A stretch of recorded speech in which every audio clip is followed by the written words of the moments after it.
where the biggest question heading into the draft is the health of Tua Tagovailoa. And last night, he tweeted out this video of himself doing a throwing drill and said, quote, "Practicing social distancing with the long ball today.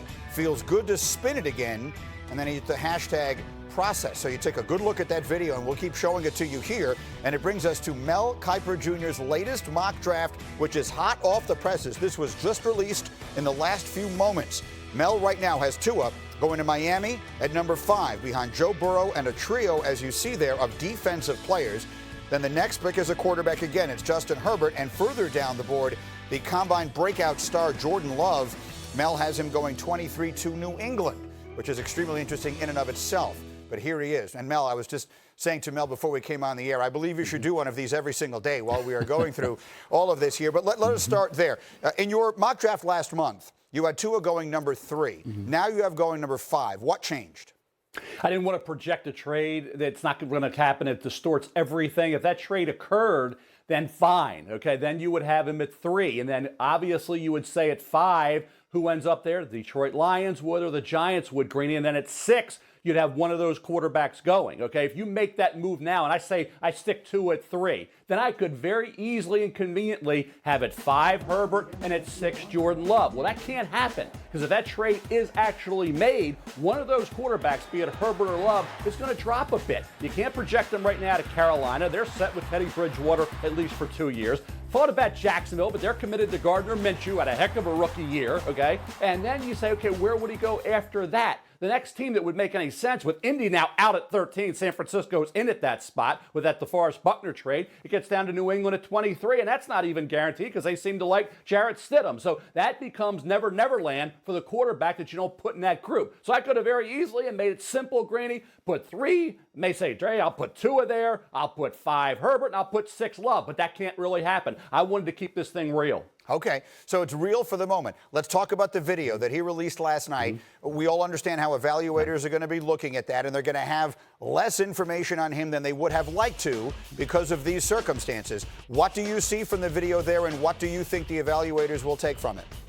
Well, you got to like what you see, but the thing is, even if Tua medically gets cleared by the doctors and everything looks good, you still have that durability concern is still there, Greeny. There's 3 lower extremity injuries. So I think you look at it and you say, okay, redshirting that first year. 5 of the active winningest signal callers in the NFL, 4 of those didn't even play as a rookie, okay? We know Patrick Mahomes only played that final game. Lamar Jackson played late after Flacco was banged up. So you think about 2 last MVPs didn't play much, except late for Jackson and that 1 game for Mahomes. And I said 4 of the top 5 active didn't play at all. I think you medically redshirt Tua regardless of how he looked, regardless of what your medical people say. Let his body heal, get him ready for 2021. I think that's the best course of action if you draft Tua in that top 5. All right, now I'm going to have a lot more with you, Mel, as we go, but I also have Orlovsky and Spears ready to go, the world's greatest sports comedy team. Dan and Swagoo are here. And so, Dan, it's a brief tape, but it is significant. Tell me, Dan Orlovsky, what you are seeing on that tape that Tua dropped last night.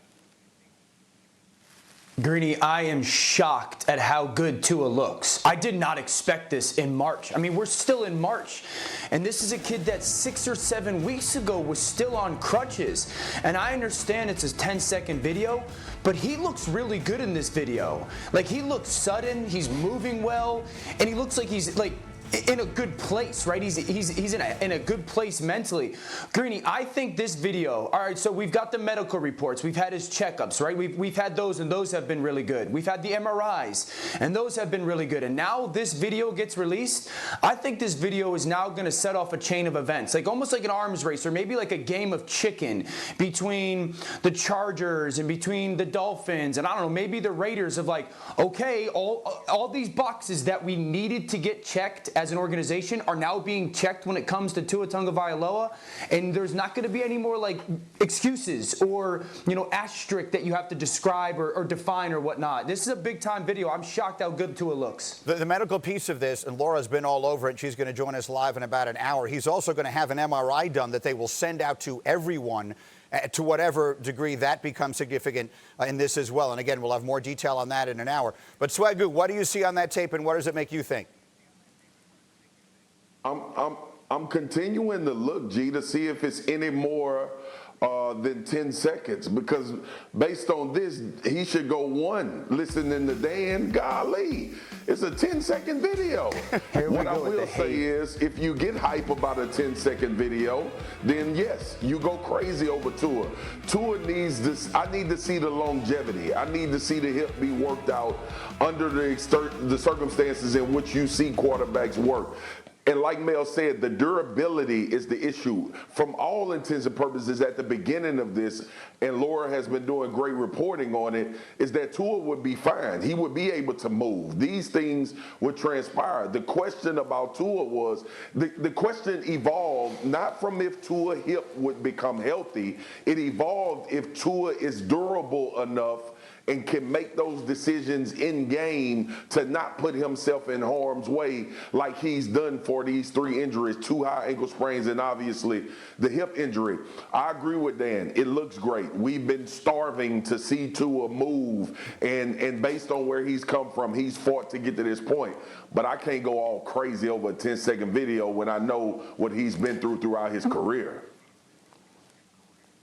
Marcus, the whole thing with Tua, when we talked about him 6 weeks ago, was not, man, I hope he's going to be able to work out for a long period of time, and I've got to see the hip when it's tired. The whole thing was, is Tua going to be able to show NFL scouts and organizations that he still is the sudden player that he was in Alabama? The Floyd Mayweather type boxer in the pocket where there's this sudden movement. And for him to look like this on March 23rd is a massive deal, because this is one of the big questions that we all had with Tua. What are you going to look like in March? Because I'll be honest with you, I did not expect to see a video like this in March. Maybe middle to the back end of April as we got into May. Thank you for watching ESPN on YouTube. For live streaming sports and premium content, subscribe to ESPN+.